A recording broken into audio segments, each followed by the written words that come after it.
Das, who is working as a senior scientist and head in Krishi Vigyan Kendra, Kendrapada, OUAT. So, welcome to our session, sir. Right now, I will request Thank you. Dr. Tapas Panigrahi, junior agrometeorologist working at RRTTS Bhavan Patna, will present a brief biodata about sir. Please, Dr. Panigrahi. Thank you, sir. And good morning, everyone. And happy Raksha Bandhan to everyone. So it is indeed my honor and privilege to introduce a distinguished guest, an eminent agricultural scientist and a committed leader in the field of agricultural science, Dr. Aravind Das, who currently serves as the senior scientist and head of Krishi Vigyan Kendra, Kendrapada, under the Odisha University of Agriculture and Technology, OUAT. Dr. Das brings with him a wealth of experience spanning nearly 2 decades in agricultural research, extension, and innovation. A native of Bhadrak district of Odisha, he holds his PSc from OUAT and completed his MSc and PhD in agronomy from the prestigious Indian Agricultural Research Institute IARI, New Delhi, securing top ranks in all India level ICAR agriculture in top level in all India in all India level ICAR entrance examinations and earning the Dr. G.A. Dastane Memorial Gold Medal for Best PhD Thesis. Over the past 2 decades, Dr. Das has made remarkable contributions in various capacities, from serving as Assistant Professor in the Department of Agronomy at the College of Agriculture, Bhubaneswar, to heading KVKs in Puri, Bhadrak, and currently in Kendrapada. His work spans a wide range of areas, including rice-based cropping system, climate-resilient agriculture, research conservation technologies, organic and natural farming, farm mechanization, weed and nutrient management, and integrated farming systems. Dr. Das has been the proud recipient of several prestigious awards, including the Best KBK Award from ICAR in 2018, presented by Honorable Prime Minister Sri Narendra Modi, and the Best Extension Scientist Award by OUAT. With over 20 research publications, 5 books, 22 booklets, 23 popular articles, and more than 50 numerous extension materials to his credits, his contribution to the farmer empowerment and sustainable agriculture are both deep and far-reaching. With great pleasure and deep respect, I now invite Dr. Aravind Das to share his valuable insights in the lecture on advances in integrated farming system models for empowering smallholders, drawn from his years of experience in agricultural research, education, and extension. Sir, please. Yeah, thank you very much, Dr. Tapas, for such an elaborate introduction. And very good morning to all of you, the organizers, course director, course coordinator, and the team of coordinating in this seminar and training program, and all my dear participants from across the country. So today, as it happens to be a very holiday Raksha Bandhan Day, I wish all of you happy Raksha Bandhan. So this topic of this training program, which is based on basically integrated farming system model, focusing on agriculture, horticulture, and animal husbandry. I hope fishery also being addressed, as it is very important enterprise of the not only in state of Odisha, also in India. So coming to the topic, integrated farming system model, advances in integrated farming system. So advances, when you talk about advances, then we need to talk about some technologies, some practices which have come over the recent years, and the approaches in which by which the integrated farming system model has been adopted, and also there has been improvisation in the process of adoption of the farming system, and also upliftment of the livelihood and the income of the farmers. So smallholders, that focus will be on the smallholders. I will not be talking about the big farmers or large scale large holders. So as we understand, smallholders, I am not going into details about the integrated farming, what the definition, all the advantages, all these things. I think this might have been taught earlier also. Today is the 5th day, I think, in the training program. So those things might have been covered. Let me check. Am I audible to all? Dr. Tapas? Yes, sir. Yes, sir. Audible, sir. Yeah, Fine, okay. sir. Audible. Okay, so as per the National Survey Organization 2020, the smallholder population, that smallholders means those who have the landholding of 2 hectares and less than that, they come under small, including small farmers and marginal farmers. So smallholders means the two categories of farmers, small farmers as well as marginal farmers. So small farmers, those having the landholding 1 to 2 hectares, and the marginal farmers, those farmers have the land size of holding is less than the 1 hectare. And that in India, it constitutes around 89% of the farming community. But they are holding only 33% of cultivated land. So they're very stressed, you can say. So means population, population out of total cultivators in our country. And these are the how they can be characterized. These are the average land holding, even though their holding size is less than 2 hectares, but the average land holding of those populations is 0.5 hectares, is very small land as compared to other means countries like Australia and America, these other European countries. So land size is very fragmented, also small, which restricts the adoption of many technology like farm mechanization, drone, other recent advances. Then they contribute in terms of their contribution to the food grain production. Their contribution is very large. So more than 40% the production that comes from this 89% of the farming community. And but they are characterized by the lower incomes, higher level of poverty, because they have less access.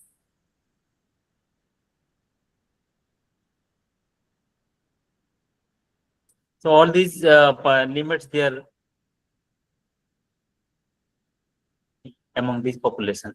And the most important is nowadays we are talking about the climate change impact, and these are the section of the people, a section of the farmer which are highly vulnerable to climate change impact by see high rainfall, then unseasonal rains, thunderstorms that also happens in the eastern part of the our country. That's Kalvaisaki that damages the crops like pulses, oilseeds, and also cereals. So these are the few important key characteristics of the smallholder in our country. So this is the study which in KVKs we have done it. As we understand that KVKs they adopt villages. Some 5 villages are now will be present in any KVKs at any point of time. So these are the focused villages where we have taken some doubling farmers income models. These are the model villages.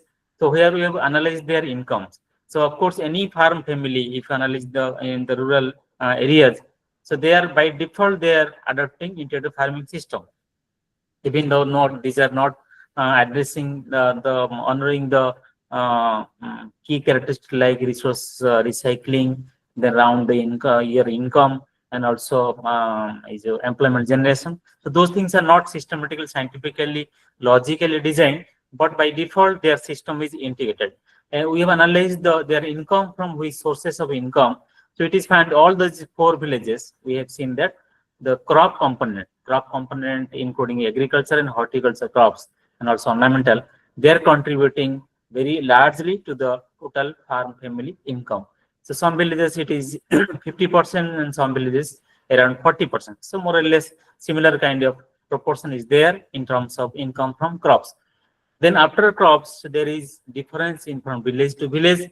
With some villages, the livestock population is large, which is where you can see in the Orali village is 21%, and some other villages livestock population is less, like in Thaila village. So those other components they keeps on changing, but the crop components, in particular rice is the major crop, and after which the crop sorry the land remains fallow, for which there is a vast patch of land that is considered as a rice fallow in our state of Odisha. So analyzing this, and you can see that the family contributed from the pisciculture that contributes the highest in terms of the earning from the unit land area. And there is a very large scope for improvement of productivity and output from existing enterprise. We also analyze the gaps. All this data I am not presenting here, but we have analyzed the existing gaps in their productivity, in income, in technology adoption, and accordingly we have done some intervention. And this is the throughout the district of Bhadra district where I was earlier working. Now I am presently working in Kendrapara district. So earlier I worked at Bhadra district. This is the Bhadra district study. So 72 integrated farming system model we have analyzed and focusing on the only smallholders, small farmers and marginal farmers. So out of 72 models, we have classified based on their IFS components they have taken in their module, and it is you can see those the pond-based farming system, that is the predominant system where the income is very large. If you see the marginal farmers category, that the pond-based system, and also where the number one, that is rice-based cropping system, also including PC culture. Wherever PC culture is there, the income that is net income per household is large. You can see 83,940 and also 62,000. That comes from pisciculture. And mushroom also in the coastal areas, as well as also interior districts also, mushroom is growing as a enterprise, the promising enterprise, which gives an around the year income. Even on the daily basis, we can get income from mushroom enterprise. So wherever mushroom and pisciculture is there, the income is growing.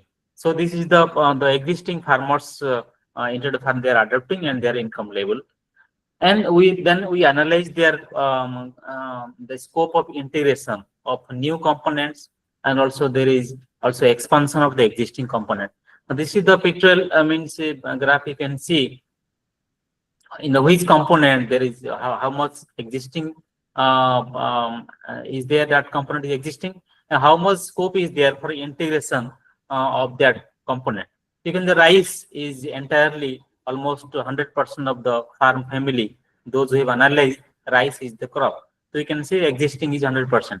But in pulses and oilseed, you can see that it is largely existing. Also, there is also scope for integration, particularly in rice fallow areas. So there is also technology we are using, short duration pulse varieties. Also, we are using the technology of zero till, where without irrigation also we can take up. So scope is there.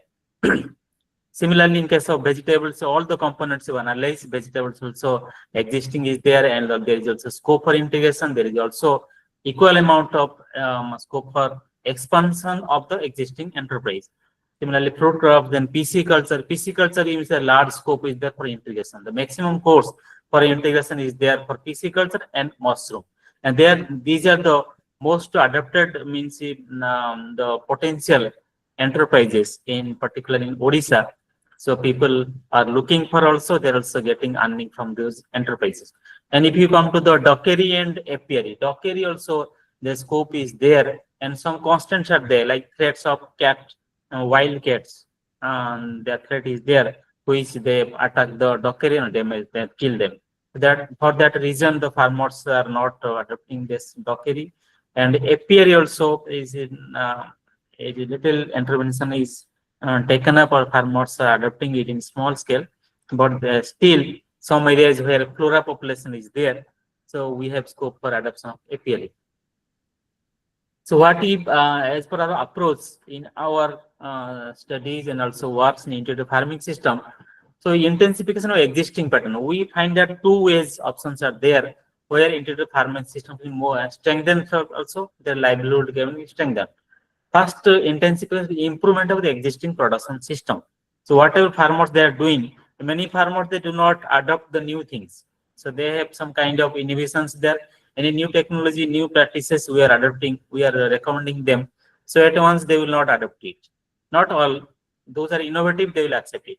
But our focus was to improve the existing production system, improve the productivity of the existing enterprise. And the second part will be the integration of suitable components following the system approach. System approach means we need to take care of the recycling of the resources, then the cost minimization, and also round the year income, and also mandate creation. So these four components need to be addressed, then only it can be considered as a system approach.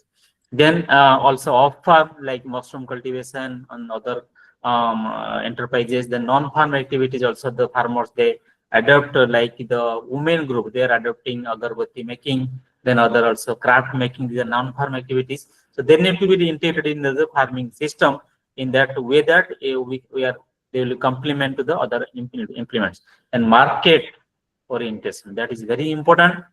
The farmer needs support in these areas. If you are recommending a new enterprise, we need to develop their market for those their produces. So this integrated farming system for small the farmers, that is the only solution considering their small holding size and also considering the vulnerability to climate change. So this is the study in Kendrapada with different farming systems we have studied and different household also. You can see crop with dairy. So dairy means not the commercial basis, that is like one or two indigenous cow they will be rearing. That is the crops means the rice will be majorly. So crop and with that dairy, that is the maximum number of household we have seen, and also 11 number of household we have taken that. And crop dairy, goatery, 4 households, crop dairy, fishery, 4 households. Similarly, all these integrated farming system models we have analyzed there. What is their benchmark net to income? And after interventions, we have interventions also like the improvement in the existing. We have not added any new components to their IFS module. Rather, we have improved their productivity from the each component. And the additional cost at the fourth column you can see that is additional intervention cost is 4,000 in the all the models we have given there. So it may be variety, it may be some micronutrient, it may be some plant protection measures, dairy vaccination, fodder, all these intervention cost has been reduced, and you can see that average increase in their benchmark income in the 5 years. That is so from 58% to 98% increase in some in the last case also in dairy, poultry, fishery. The last line row, that is 154% increase is there.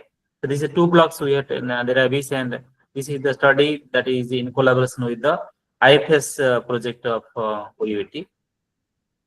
And we have identified this is the pond-based farming integrated farming system. That is the best farming system model. We can think about coastal Odisha, not only Odisha, West Bengal, also any coastal areas where the rainfall is quite abundant, and we have water resource abundant is available, particularly rainy season. Also, some amount available in dry season. Their fishery is the most remunerative enterprises out of the all enterprises we have analyzed. So these are the other components which can be integrated to the pond-based farming system. Besides cereals, we have vegetable cultivation, the banana fruit also, and particularly tuber crops like elephant foot yam, and also vermicompost and organic component that is required for sustainability of the crop components, and also apiculture, dockery, dairy, and poultry. So all these components are compatible and also complementary to the pond-based farming system. So coming to these two approaches, we have followed intensification of existing farming system and integration of suitable new components. Pisciculture, we analyze pisciculture and mushroom. These are very promising. I also already earlier mentioned also in particularly the coastal districts. If you talk about the households in the coastal areas, particularly in Odisha also, earlier times we had that the house, or the kacha house means that made up of earthen materials. So you will find every household will have a small backyard ponds. So that remains unutilized or underutilized. In the right hand side photo, you can see how it is remaining unutilized. Means in dry season it dries out, in rainy wet season some amount rainy water is stored there. But in the periphery, no crops, no systematic planting of any crops will be there. So we address. Sorry, just slide is yeah. So in those points, we found that if you can go for fish seed production, The farmers, what they are doing, so they are allowing some amount of fingerlings, also yearlings, and they are harvesting some amount of fish for their household consumption. But we advise them to go for fish seed production. So there you can see the farmers, that is FP is the farmer practice and demonstration yield. And the fish yield in the 30 cent for small pond area, 30 cent average size. The farmer, their income was 9,600 rupees. And after our intervention, after we advocated them the fish seed production, so that the income rose to the just doubled 20,000. And the constant will be there, in the limitation will be there. The small farmer is just producing some amount of the fish seed, so no one will be there to buy it. So there will be some marketing issue. But what we did, the government program was there where the departments are looking for the yearlings and fingerlings. So we linked those farmers to those. Some network was there, seed network was formed, and they could sell their seeds. And the second component was that in that farm pond, in that small ponds, we developed the dike with the plantation of elephant putium and yam. Power cut. Elephant putium and yam. So these are very climate resilient crops. These are root crops. You can see that the pond dike it is planted. So there is no menace by the animals like a monkey and bulls. They are not going to damage these crops. And also they may use very little amount of resources in terms of water and fertilizer. And after 1 year, you will get very good production, also productivity. You can see the net income, how the farmers were just on systematic plantation of banana plants, and their average they are earning around 2,000 rupees. But after our demonstration or papaya, we advocated, we recommended papaya, elephant putium, yam. The income, small farmer income that rose to 7,600 rupees from 2,000 rupees. That is a good support to the family. Just coming up. In this mushroom, that is a scope is there in all the districts of Odisha. So considering the vast paddy area in our state. So this enterprise has a it requires very low investment. A minimum infrastructure is there. And this is the KVK's innovation. You can see the polyhouse in the bottom picture. Polyhouse condition, we are recommending the farmer to the mushroom growers to grow their crops, so that in the winter season also they can produce some pedestre mushroom. The pedestre mushroom is a tropical mushroom. It requires warm season, humid condition. In winter condition, we will never find those conditions. So polyhouse condition, if they can harvest good amount of mushroom in winter season also. And the mushroom on the typical feature is that it gives a higher return and also in a small period of time. After 23 weeks time, you will get harvesting the mushroom, and every day also you can harvest. And there also opportunity is there, huge market demand is there also. And also we can, there is value addition scope is there for processing value addition. And also demand is there both inside and also outside Odisha also. If you talk about Odisha state, coastal, inter-district also demand is there. So these are two interventions. And in all the identified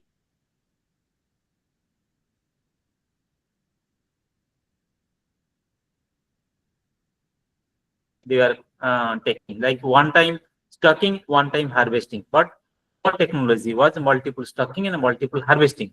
Means in a year there will be stocking, a minimum 3 times stocking will be there and 3 harvest will be there. So in that way, the productivity jumped twice. If the earlier they are harvesting, they are getting a yield of 20 quintals per hectare water area, then that rose to the 40 to 50 quintals per hectare out of adoption of the multiple stocking and harvesting method of technology. Then the second other problems were occurrence of nutrition deficiency, that is some diseases were there, and these are the intervention, vitamin mineral premix with the traditional feed also we given to the fishes. And also high feed cost, 70% of the total cost of the production or in the fish that constituted by the fish feed. And we also developed some low-cost farm-made feed. And also we look to develop the plankton through manuring, water quality testing, and also improvement of water quality. The dockery component also that helped in improvement of the the fish productivity by adding manures and as well as improving the diesel oxygen content in the fish pond. Then unutilized small ponds, so we introduce the technology of fish feed production. So this way, all the components, enterprises of the internal farming, whether it's a crop component or pisciculture, they are addressed this way. We identify the problems. Supposing that crop production, low yield and high incidence of diseases, that was the major constants in the rice. The damage to the pest, particularly brown plant hopper, stem borer, leaf folder, and also blast and leaf blight. So these are seed blight. These are the major pests and diseases, and we intervened through some varietal evaluation, which are tolerant to those pests, and also demonstrated some good varieties like Pratiksha, Ranidhan, and also that is Hasant variety. Then similarly, other problems are low yield from rice, pulses, oilseed crops due to imbalanced nutrient application.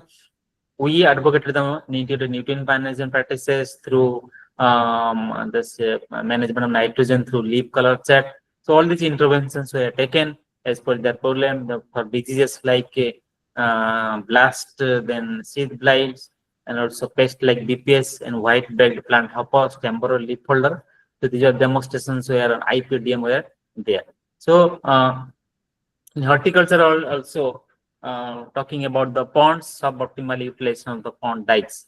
And accordingly, the climate resilient crops like elephant photium, yam, banana, papaya, and in the pond inner dike, in the inner dike side also bowering system of cucurbits planting where they are on dike that intensified that space. It utilized the space that was remaining left. Imbalance nutrient application also in vegetables. So we had some demonstration intervention like INM in major vegetable crops, brinjal, tomato, and chili. Then some disease part issue are there, disease constants are there. We recommended some IPDM measures, and also varietal replacement happened, replacing the low yielding varieties with these high yielding improved varieties as well as hybrids. In mushroom, the farmers' problems are addressed by difficulty in the mushroom, like particularly winter season, production was less, and also oyster mushroom market demand is less in Rabi season. And oyster mushroom can be grown in low temperature condition winter as a winter crop, but the demand is less because of consumer preference. So we had demonstration of off-season paddy straw cultivation in low-cost polyhouse. I have already shown the picture earlier also. Now also you can below photographs also that left side photo at the polyhouse condition. In the winter season, we are growing mushroom. Then the issue was there, the low availability of the on-threshed paddy straw, for which is a raw material or input for mushroom cultivation. Good quality straw, on-threshed straw is required. But because of mechanized harvesting, combined harvesting of the rice, so that straw we are getting, that is not a on-threshed straw, rather it is a scrambled straw. So for that reason, we have used the technology of threshed paddy straw. We use the threshed paddy straw and also we produce the mushroom using that technology. Then there are oyster mushroom, there is a less consumer preference was there. So we find alternative ways of adding value to the raw oyster mushroom. We developed a protocol for pickle making nuggets, dehydrated mushroom soup, powder, and all mushroom flour. So that way their mushroom enterprise income they improved with the adoption of this technology. So we already have explained those. So this is the coming to the new part. That is the existing part we have developed, existing enterprises. So coming to the new things we are nowadays are natural farming. So natural farming, as you are knowing that Government of India, as well as the state of Odisha and all the state governments, they are looking to promote natural farming. But in our country, the natural farming, so instead of doing much research, it has directly gone to the farmer's field through Krishi Vigyan Kendras. So which is not the existing transport technology model. But however, this technology, this natural farming has a great promise in future as per our experience in our KVK as well as in farmers field is concerned. So in the KVK, we have done some experiments using these four vegetable based intercropping system models, like one is brinjal, cowpea, marigold intercropping system, okra, beans intercropping system, pointed gourd and marigold, bitter gourd and cowpea. So these are the intercropping system as over the farmers practice of sole crop, like farmers are growing brinjal sole crop, okra sole crop, and then pointed gourd as a sole crop, bitter gourd is an individual crop. And these are the intervention we have done for natural farming, and also other natural farming components like Bijamrit, Jivamrit for enriching the soil fertility, also in making the plant resilient, and also for plant protection point of view, plant protection measure to keep the pest population under control. Nimastra, Daspaniyarka, and then other like Agniastra we have used as other natural farming components. And out of these are the, you can see the photographs, mulching is there. This is the okra cluster bin, and the right hand side you can see that is the brinjal crop mulched. So the out of our results, 3 years of result, we have seen a very encouraging result. Initial years there has been offset in yield and also productivity in experimental station. And but however, the net return, if you see in natural farming in all the years, net return has been higher than the farmer practice. Even the productivity is less, but because of the low cost of cultivation in natural farming practices, the net return has been increased under natural farming condition over the farmers adopted chemical farming or modern farming practices. So this natural farming need to be integrated in our all the crop components that is adopted in integrated farming system models. So you can see that you have summarized the result in the earlier year, first year. We have seen the setback in the yield, like 11.6% in the first year yield reduction was there. In second year, 7.4% that is reduced, that margin reduced. And average cost of cultivation reduced by more than 17% under natural farming condition over the conventional farming in both the years. In the second year, average net income increase was rupees 8,200 per hectare with natural farming over the conventional farming. So after some years, maybe after 5 years, so we have just completed 3 years, and now we are in the season of fourth year of experimentation. We're expecting this system is going to stabilize. Also, it is going to improve the soil health as well as the productivity of the crop. Another new innovations we have done in our KVK, through the KVK technological innovations, water chestnut. The government is always looking to find some alternative crop for diversifying the low-lying rice ecosystem. As you understand, the rice and that productivity is in coastal areas, low-lying areas is low. So also the profit. So hardly in coastal areas, the farmers they get a profit of around 15,000 to 20,000 rupees per acre. If you talk about hectare, it will come to around 50,000 rupees per hectare. But with this crop, water chestnut is a aquatic plant, Rapanatans, and it grows in pond ecosystem where around 6 to 7 feet of water will be there. That is the traditional way of doing the water chestnut. If you in Odisha, in Baleshwar, in Bhadrak, in some coastal areas, also in West Bengal, also you will find in the roadside, the water bodies, you will find this water chestnut will be being grown by the farmers. It keeps on floating. It is a free-floating aquatic plant, and the positive thing about this crop is that this crop, the growing season is more or less similar to the rice growing season and in Kharif season. So this we try to introduce into the rice ecosystem. The first of its experiment that has been done, nowhere it is in India, it is done. It is the first experiment we have done in KVK Kendrapada. One of the research student is doing that research under my guidance. This is second, after third year of experimentation, we have seen that in the water chestnut, we are getting a profit of more than 1 lakh per acre.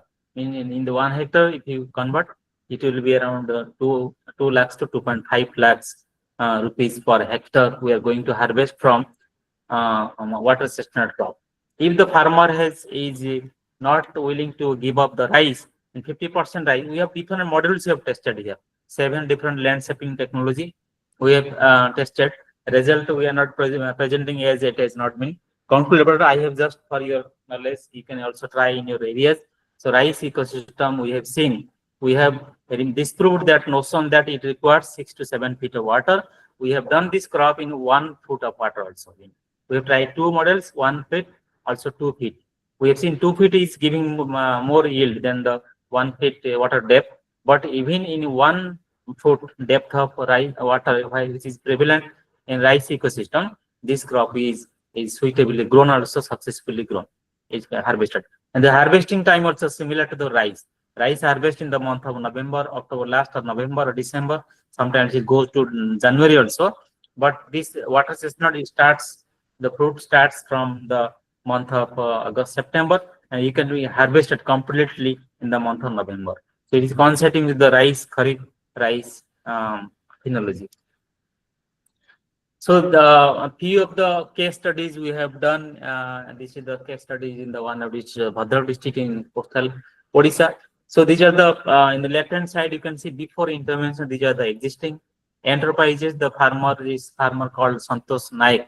So he has a 0.85 hectares of land holding, that is into the farming system model, where the components were paddy, fish production, vegetable, that is particularly pointed gourd he was taking, and dairy. This is the area we have seen.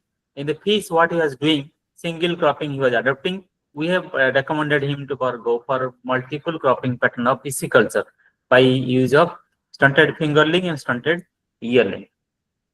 And also in case of vegetable, he was growing pointed gourd local varieties. We have recommended that is high yielding improved variety Sonno Alokik, that is developed from Chess, Bhubaneswar. And also in dairy, so he was relying on the concentrate feeding, also browsing, that is open grazing. Further cultivation, we have intervened. So similarly, all the enterprises, we have done some intervention, that is written in specific intervention column in red font. And you can see that there is change in the gross return from the existing. In every component, there has been improvement. And overall, when he had before intervention, he was earning a gross return of 1,19,000 rupees. So after the intervention, after 2 years, the income gross return that increased to 2,33,000 rupees per hectare from his farm, 0.85 hectare area. And there is also additional employment generation of 165 days in 1 year. This is in farm. Another farmer we have analyzed that case studies, that is the intervention we have done. It is Rabi Narayan Barik. He has a area of 0.9 hectares and family size is 6. And this is the enterprise before intervention. He was taking paddy, fish production, and dairy. And our intervention have been in crop component fertilizer management and IPM, and in fishery stunted fingerling, yearling, supplementary feeding, INM, IDM, and further cultivation for to supplement the dairy component. And this is the result you can see before intervention. In that the histogram you can see the paddy, the productivity in paddy, fish as well as dairy component before and after intervention. So that yellow portion is the before, and the intervention, that is blue histogram is the bar is the after. Rice production, because of it reduced because the paddy area was converted to the pond area. We converted some of the paddy area for fish seed production with the convergence with the government scheme. For that reason, the paddy production has been decreased, but fish production has been increased. The return from the fish production, also dairy. Another case study, Devdatta Ponda also is a very small marginal farmer, 0.4 hectares before intervention. These are the intervention. And in this case, we have added some new components. So he had not adopted fish production, as also vegetable were not there. But after our intervention, he added these two components, fish as well as vegetable. And the technology we have demonstrated, feed management in dairy, also multiple cropping harvest for multiple stocking and multiple harvest system of pisciculture, and cultivation production technology for around the year cultivation of vegetable as what is a new crop added to that. And you can see that gross return has increased from 23,800 to 1,57,100 in each farm. And another is Bharat Chandra Samal. It is a very not only a farmer, he is also a farmer promoter. We have utilized his skill in also training other farmers as a master trainer, particularly in mushroom cultivation. So this is a very innovative farmer, innovator farmer. Whatever technology we recommend them, he usually adopts it. So in the existing system was rice, vegetable, mushroom, and KVK implement there, identified is the issues, constants, or analyze their problem, and these are the after some after 3 years we have analyzed his the results. These are the now presently he is adopting. These are the farming system model where rice, sunflower, that cropping system he is adopting.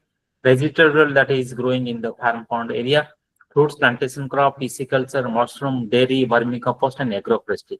It's very compact integrated model. Also, there is complementarity existing in the each component.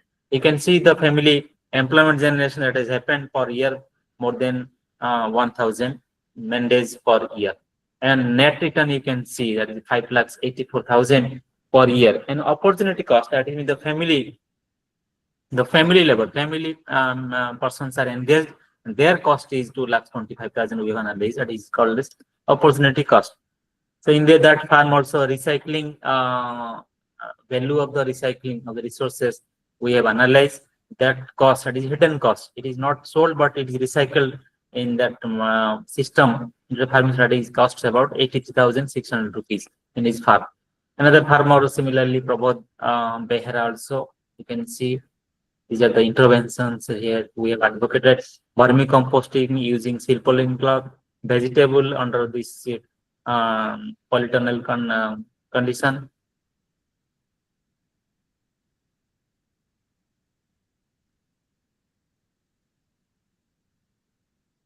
Come up to a net return of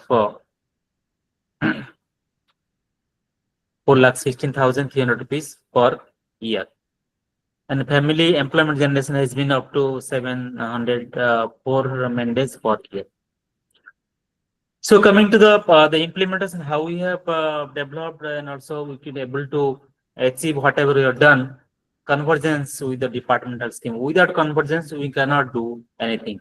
So you can see we have convergence has happened with all the departments, agriculture departments for demonstration of the variety, micronutrient, weed management.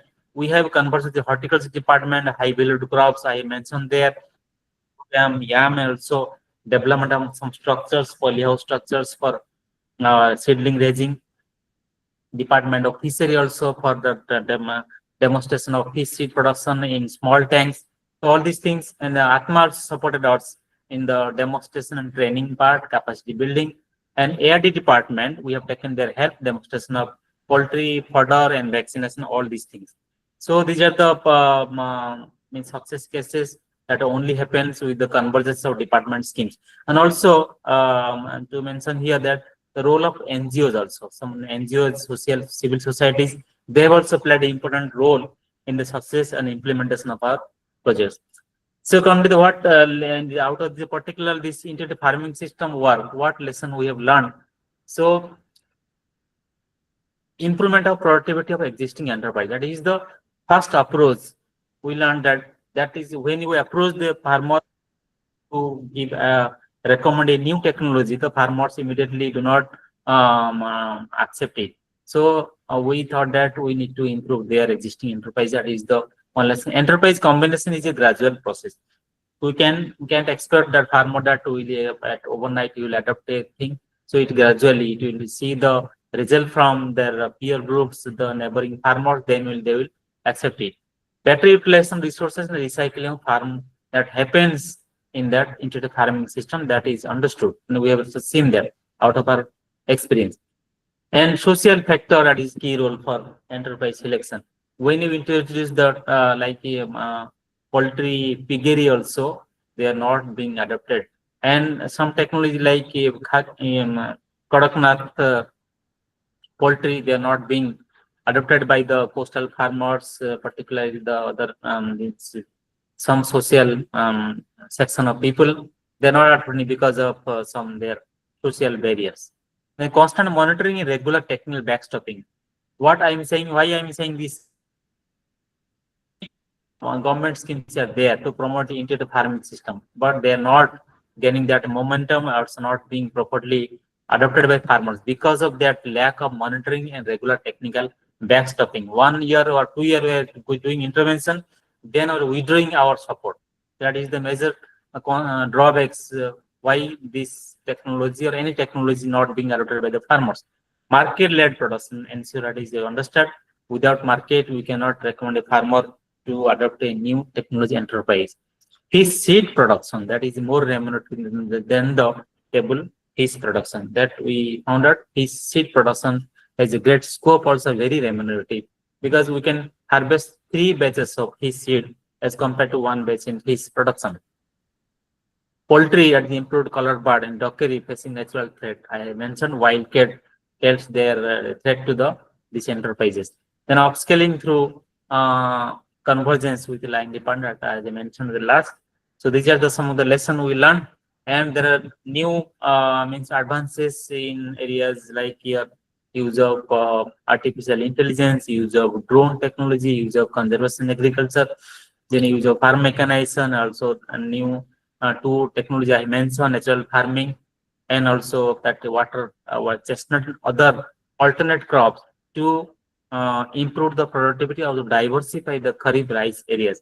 So these are the new areas we are looking to. We have also started work, and also in some years where we are expecting some good result in terms of strengthening the integrated farming system. They are making it more economically viable, also making the system as a sustainable, also profitable under long term. Okay, thank you very much. I think with this presentation, I have not, of course, not data, all the data I am not unable to present, for whatever the work we have done out of our experience, we have made presentation. Thank you very much. If you have some specific queries, you can ask me. Thank you. Thank you very much, sir. Right now, the session is open for question. Anybody, any of our participants who wants to ask any question to sir, please ask.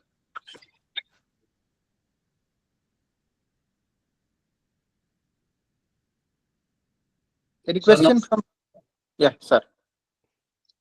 Sir, give- my Dr. Siddharth from KBK Ganjam.